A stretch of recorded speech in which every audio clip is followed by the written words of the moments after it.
Good evening, ladies and gentlemen, and welcome to Bahrain Now. With me, your host, Bara Abdulla.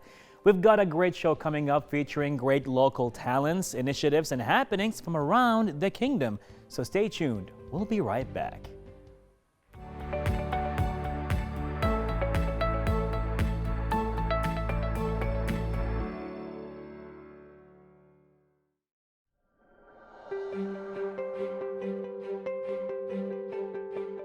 Ladies and gentlemen, to another delightful talk as healing with the power of sound and music therapy, which is a deliberate work with the sound that has a beneficial effect on the human psyche and health, known as a clinical intervention with therapeutic approach for special cases of each individual. Today, the music therapist Maria Florencia tells more about this beautiful approach. Well, ¿cómo estás? And ¿qué tal, amiga? Muy bien, thank you. Thank you for inviting me today. Oh, definitely most delight. So tell us more about yourself. Yeah, so I'm Maria Florencia Gracelli. I'm originally from Argentina, and I came to Bahrain 3 years ago. Okay. Yes, I came, I'm married to a Dutchman, so I've lived most of my adulthood in Holland, in the Netherlands, in Amsterdam, and then we came from Amsterdam to Bahrain. To Bahrain. So Yeah. you've been here for 3 years. Yes, Amazing, yes. amazing. So tell us about music therapy. Yes. Would love to know more about that. Yes, and I would love to tell you about Let's it. go. So music therapy is a healthcare profession, and we use the musical medium to create a relationship with our clients and to address the needs of the client on physical needs, cognition, communication, social, emotion, and we cater all ages, individuals of all ages. Here I work especially with kids. Okay. Yes. Wow. And I think what is amazing is we all know that music, we always say now music has a therapeutic Yeah. effect on does. us, yeah? But we as music therapists, we use the musical medium because we know how it's processing our brains and what we can achieve while using music as a therapeutic tool. Okay.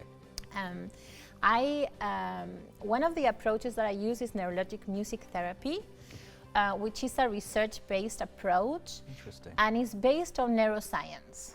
But I'll talk very easily, okay? Yeah, I so mean, now we're gonna everybody get can into understand. Frequencies and all of that's like, what? No frequency. So that's the difference between a music therapist and a sound therapist. Okay. Yeah? Okay. So I will tell you maybe more about it later to make a distinction between them, because they are different things. But mainly what I do as a music therapist is I know that our brain, it's just lights up when we listen to music or we make music. Yeah, there are many different areas in our brain that are activated when we make music or listen to music. Okay. And those areas are not only for musical tasks, but also for non-musical tasks like speech or motor activity or attention. Interesting. Yeah? So those are all shared networks.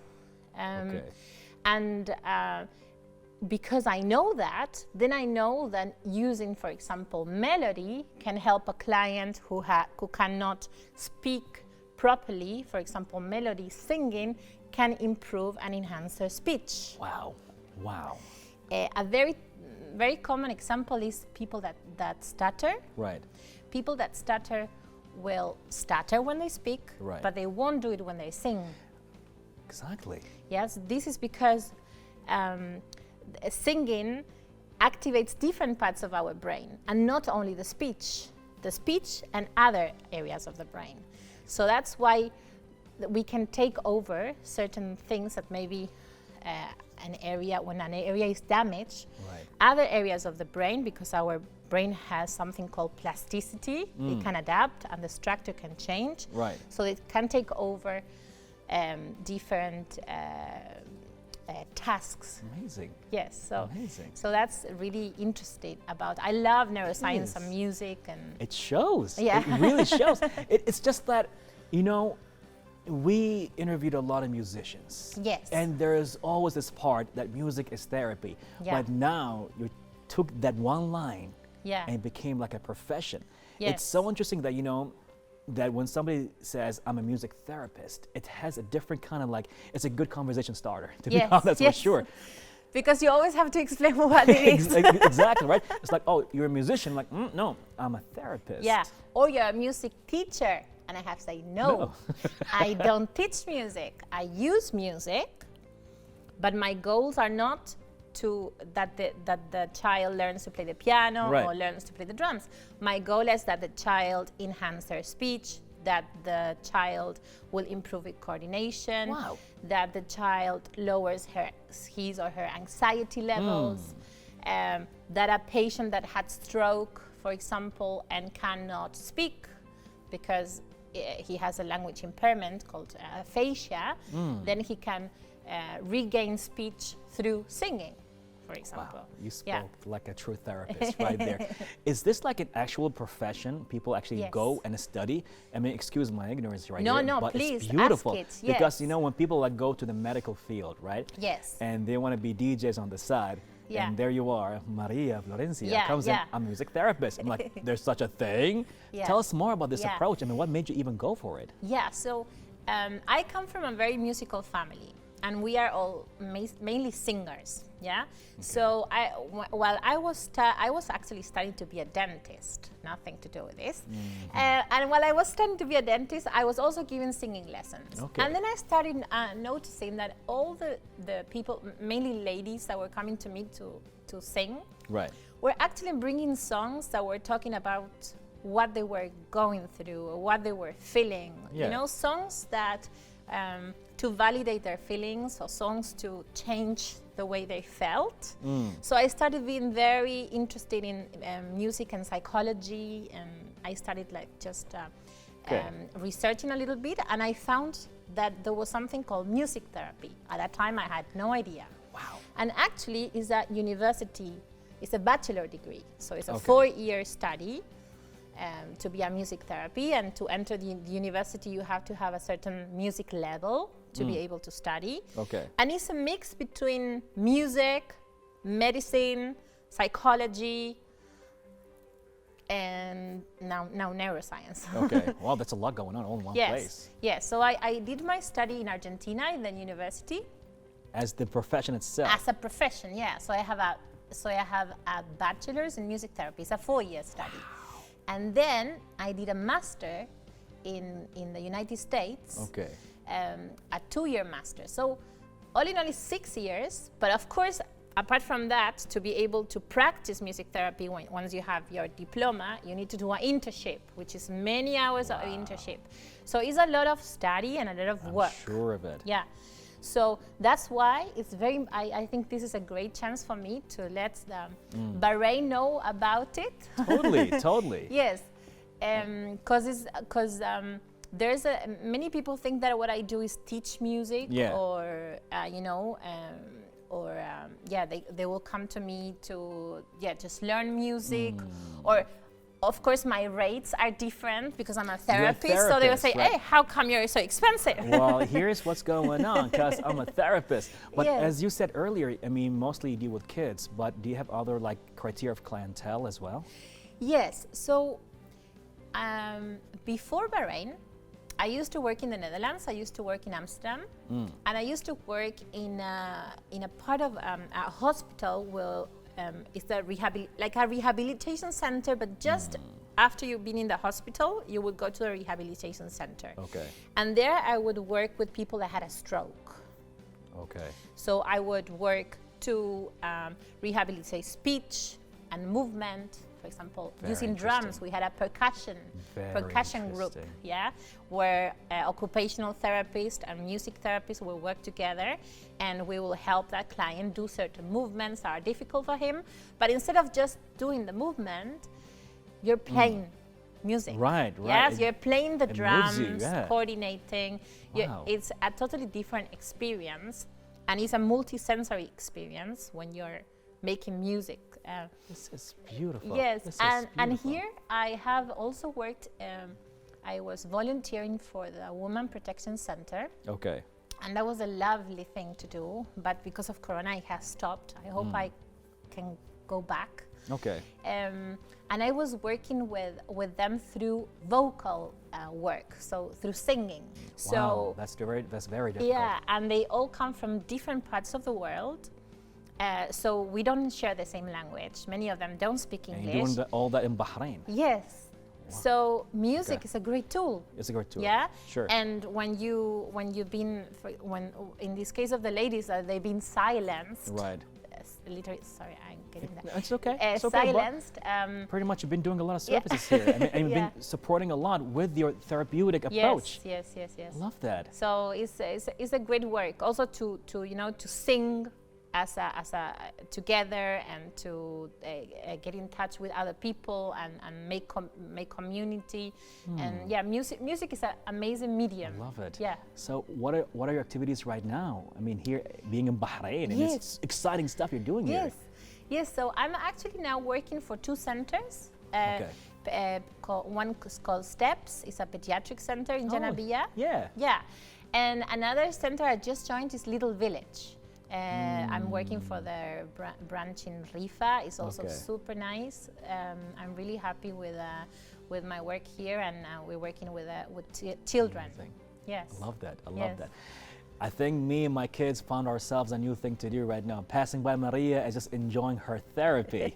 Thank you so much. We are so lucky to have you here in Bahrain, and just to learn more about music therapy. Any last words to your viewers right here?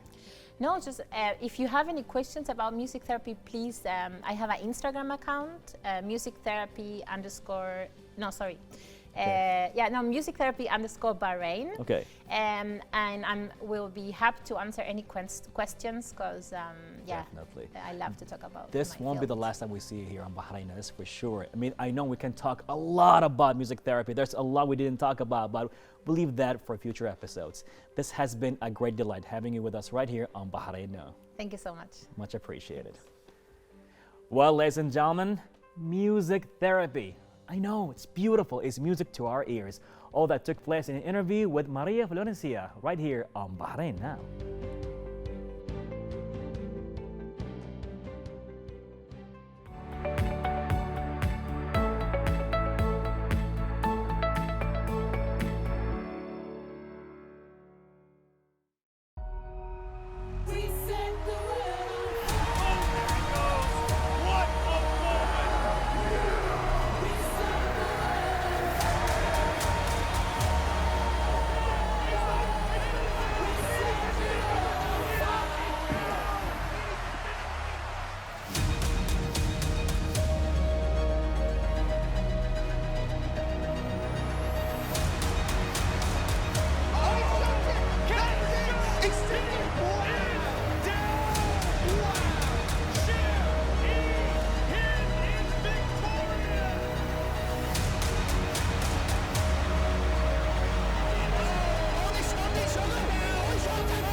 Ladies and gentlemen, on a personal level, this is going to be a very exciting talk, as a new bantamweight world champion will be crowned when Brave Combat Federation returns to the Kingdom of Bahrain for the highly anticipated Brave International Combat Week.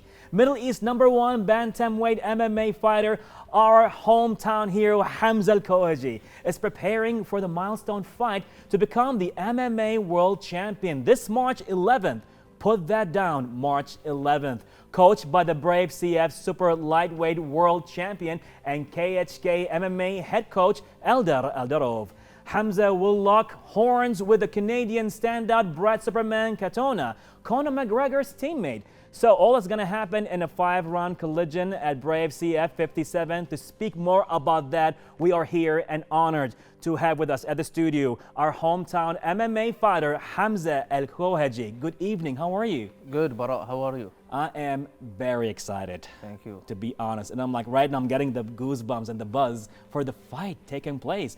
First of all, how you been? I'm been good. Overall good. Everything is good. Cutting weight, preparing for that fight. Amazing. And I'm focused. Oh, wow, man. You're very casual, very calm. I love that. I'm the one who's like brrr, all over the place right now. Super excited. I'm like, oh my God, it's going to happen. So tell us about your training with Elder right now. Our training with Elder always doesn't give you an easy training. It's always tough, always hard camps. Whether we have a fight, we don't have a fight, it's always hard. And it's good, like that's what you need. You need hard training to be able to go there because, you know, when you fight, it's not an easy thing to do. Like you're alone there and you need to go through hard times to become tough, to be able to handle this tough time. So our training, we're really focused on that training. We're taking it very seriously and we're doing whatever we can above our limits. I'm sure you are. And I still remember when I introduced you in the first KHK standouts for all the fighters, and it was phenomenal when you just stepped in with a Bahraini flag, and you came a very long way right now, a very long way. Alhamdulillah. It's beautiful. And how Bahrain right now is becoming not only a regional, but even an international place for the MMA fighters and MMA scene. How did that support you? Well, it supported me really well, you know, His Highness Sheikh Khalid. Like, if he didn't support us, I don't know what I'll be doing right now. Like, everyone who met me before, like, let's say 2011, 2012, they know how serious I was training, how dedicated I was. But there was no, you know, like, there was not a lot of coaches, not a lot of training partners, not a lot of people that we can ask for techniques. It was me, Muhammad Shahid, and maybe few other guys who stopped training now. So from that time till now, maybe I'm the only guy who's still training. You know, I saw generations come and go. True. Some of them became coaches, some of them left MMA, and I'm still here, you know, I'm still training. You are standing strong. We're proud of you. Thank you. Really proud of you. Now, with all that, this fight with Brad, Superman, right? This is kind of different. It's more serious, and it's going to be pretty much a very heavy fight. Now tell us, is there anything different you're doing with this training? Like, are you mentally prepared differently, different kind of tactics? What are you doing for this fight? Of course, like for tactics, every fight you need to prepare different tactics. You know, like it depends on your opponent, his weakness, his strength. You need to be ready for his strength. You need to respect his strength and prepare for it. You need to capitalize on his weakness. Maybe of course, he'll be working on his weakness. He'll see my weakness. He'll start to think. So, like, you should train really smart for every fight, you know. You need to be ready. Mentally, I think for every fight I prepare mentally like the same. I think about like going there and just thinking about a guy who's trying to beat me, and I need to finish him and beat him as much as I can. But be calm, you know, not to be over aggressive and do mistakes. I need to be calculated and take my chances and do what have to be done. So mentally, like when you go there, you need to be just focused. You don't think about, oh, that's Brad Katona or that's whoever he is, you know. You just need to think about it like it's an opponent, and you need, or just someone who you need to fight. Interesting. Is there like a certain ritual you do? Like, you know, you sit down, like a certain food you eat, people you want to talk to. Do you meditate? How do you put yourself in that mindset? Like, let's start with food. You know, your food needs to be really calculated about, like, I eat, like everything I eat, I measure it by grams, you know. I don't eat extra gram per day. Like, I need to know exactly the calories, the carbs, the proteins that I eat per day. For, like, let's say for company, for your mind, I really pick my company before the fight. You know, like, even my friends, I don't see all my friends. I don't see everyone in my family because, you know, some people will affect you negatively. Like, maybe they don't mean to. Maybe they'll just tell you, oh, when you're gonna stop fighting, oh, you know, like, it's always there, but it gets in your mind. So you need to be really focused who you go out with, who you see. And then last thing, like about meditation, like you need to meditate, you need to visualize you winning, you need to visualize you fighting the fight, visualize the reaction you want to do, you know, like whatever you want to do, whatever, like get the feeling that you want to beat and fight someone. So there is a lot of work like need to be done mentally, you know, not just train at the gym and go fight. It's everything, your lifestyle, everything in your lifestyle affects what you're gonna do. Wow, there's a lot going on behind the scenes that people don't know about, Of course, like there's a lot, like especially with the training, with who you go out with, like there's a lot of things that people think you just go and fight for 20 minutes or 15 minutes. Not like, it's just like 3 months of everything. I mean, walking to the cage alone took me a lot of breath, let alone standing right there and holding the mic and I'm seeing some of these events, but seeing fighters getting in, it takes a lot of stamina, it takes a lot of effort. And seeing you pretty much going there is just a delight and it's just an honor over and over. Seeing you get in the cage with the Bahraini flag and just representing yourself and the entire kingdom. I mean, we're proud of you. Thank you so much for this. Thank you, Bara. Definitely, Means a lot. Definitely. Now, to Brad Superman, right? Does that mean anything much to you when people say he is Conor McGregor's teammate? Does that really ring a bell to you? It's like, oh my God, he is his teammate. That means I have to do something different. Or it's just like any other fight. You're gonna take your procedures and you're just gonna train like any other fight. No, like you need to respect his strength, you know, not like that he's Conor McGregor's teammate or something. Like he's a tough guy that had his achievements. He's under a good coach, you know. But that doesn't mean that I should underestimate myself or I should think like, oh, he's a big thing, what I'm gonna do or that. No, like I don't really get fazed by this. At the end, it's a fight, you know. Whoever, like we've seen a lot of good fighters, experienced fighters they come in with some small guy and they get beaten up because they just underestimate their opponent. So you don't need to underestimate your opponent, but what you need to do is just stay focused, and whoever in front of me, like when they enter the cage and they close the cage, it doesn't matter who's in front of you, you know. It doesn't matter this guy, his teammate, or this guy training with who. It's him alone and me alone. So Amazing. it's just at the end, it's just a fight. We're gonna fight. So it doesn't matter who his teammate is. Amazing, amazing. You know what I feel, really, Hamza? You already won. You gave me this vibe right now that you are right. That's it. You're done. You won the match. It's amazing how you gave me this vibe and mentality right now. Your mindset. You need to always have positive mind whenever and stay focused whenever you're going to a fight. But let's say it's a fight at the end. You know, he has 2 hands, 2 legs, so you can't just say like, oh, I'm better than him, or I think I'm winning, so I'll win. So you need to always be careful, always be sharp and ready for whatever gonna happen. Ready for whatever is about to happen. Does this fight have any importance to you more than the others? A different kind of feel, approach? What does this fight really mean to you, the one you're gonna have with Brad Superman? This fight is the most important fight in my career till now. Like, I believe I'll have more important fights in the future, bigger fights. But this fight, like every fight in my career is more important than the fight before, but this fight is way important than all the other fights. Now I finished 10 years of training, and it's the second time of me fighting for a title. First time I fought for a title, I lost in a really bad way, and I've seen a lot of fighters who lose at the way I lost. They just don't come back the same, or they just stop what they're doing, and I came back much stronger. You know, I took that loss and came back much stronger, built myself through a lot of things. I got a lot of experience since that time till now, and since 2016 till now, like 6 years, you know, to fight for another title. I'm taking it very serious. For that 6 years, I've been through a lot, you know, and this fight is not just important for me. I think it's important for the whole country, you know, because for some Bahraini to fight at a world level for a title, you don't see that a lot, you know, not just in martial arts, like in all sports. So for me to fight that, it's not like I'm representing Hamza, I'm representing Bahrain. I need to win that to motivate all the athletes to to make sure that we can bring some results in world level, you know, not just win in Bahrain tournament or GCC tournaments. We need to be a world level athletes.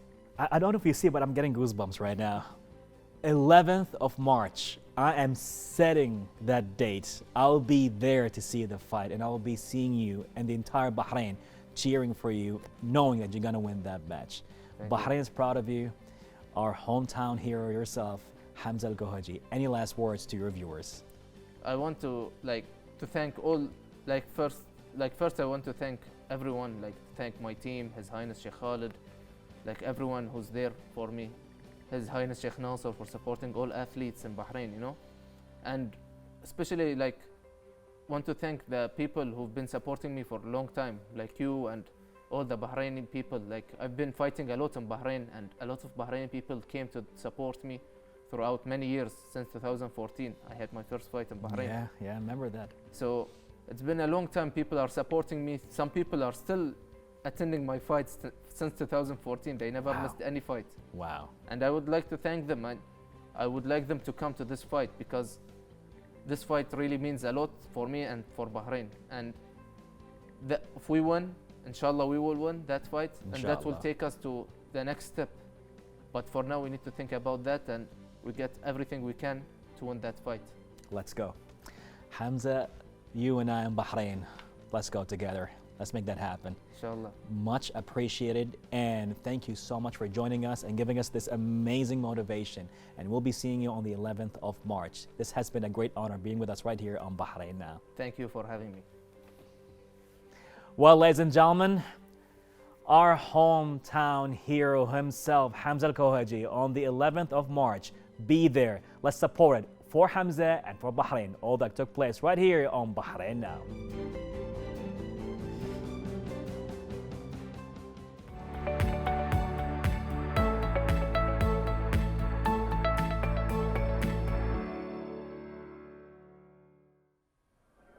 Well, everyone, I hope you all enjoyed that episode as much as I did. Don't forget to reach us out on our social media accounts shown below, and stay tuned for more happenings right here on Bahrain Now. I'm Bara Abdulla. Till next time, Bahrain, goodbye and God bless.